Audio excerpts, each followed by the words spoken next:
ராமநாதபுரத்தில் நடைபெற்ற கருத்து கேட்கும் கூட்டத்தில் கைகலப்பு ஏற்பட்டு பதட்டமான சூழல் உருவானது. ராமநாதபுரம் மாவட்டத்தில் கீழக்கரை நகராட்சி கட்டிடத்தை ரூபாய் 4,32,00,000 மதிப்பீட்டில் புதுப்பிக்க தமிழக அரசு நிதி ஒதுக்கியுள்ளது. கடந்த நகரமன்ற கூட்டத்தில் நகராட்சி கட்டிடத்தை இடித்துவிட்டு புதிய கட்டிடம் கட்டுவதற்கு தீர்மானம் வைக்கப்பட்டது. அதற்கு அனைத்து சமுதாய கூட்டமைப்பு கவுன்சிலர்கள் எதிர்ப்பு தெரிவித்து வெளிநடப்பு செய்தனர். சில கவுன்சிலர்கள் நகராட்சி கட்டிடம் கீழக்கரை நகருக்குள் அமைய வேண்டும் என்றனர். தற்போது நகராட்சி கட்டிடத்தை இடிப்பது தொடர்பாக கீழக்கரையில் அனைத்து சமுதாய கூட்டமைப்பு சார்பில் கருத்து கேட்பு கூட்டம் தனியார் மகாலில் வைத்து நடைபெற்றது. இந்த கூட்டத்தில் எம்எல்ஏ காதர் பாட்ஷா முத்துராமலிங்கம், கீழக்கரை நகர்மன்ற துணைத் தலைவர் ஹமீது சுல்தான் மற்றும் திமுக கவுன்சிலர்கள், அனைத்து சமுதாய கூட்டமைப்பு கவுன்சிலர் ஷேக் உசைன், ஜமாத்தார்கள் மற்றும் பலரும் கலந்து கொண்டனர். அப்போது எம்எல்ஏ காதர் பாட்ஷா பேசுகையில், கீழக்கரை நகராட்சி கட்டிடம் குறித்து மீண்டும் ஒருமுறை நகராட்சி கமிஷனர் தலைமையில் ஆலோசனை கூட்டம் நடத்திய பிறகு நல்ல முடிவு எடுக்கப்படும் என்று கூறிவிட்டு அங்கிருந்து சென்றுவிட்டார்.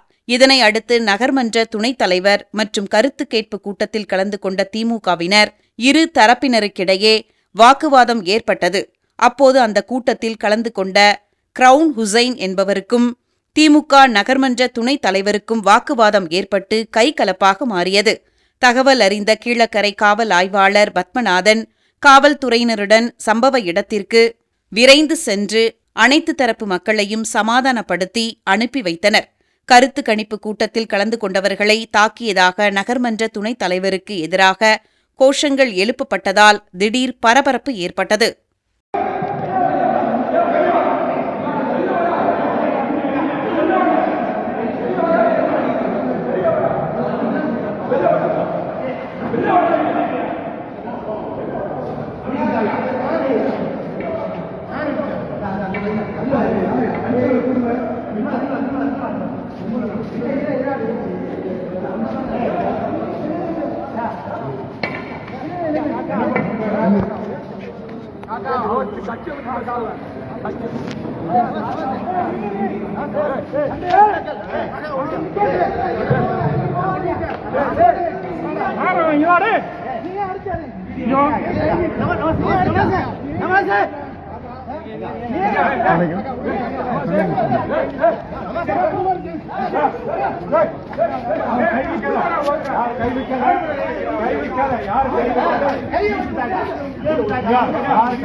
மக்கள் கூட ஒரு மனு கொடுத்துல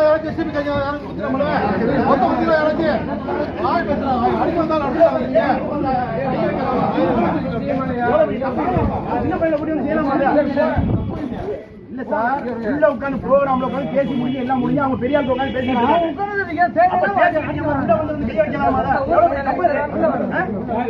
யாரா வச்சு கை வச்சியா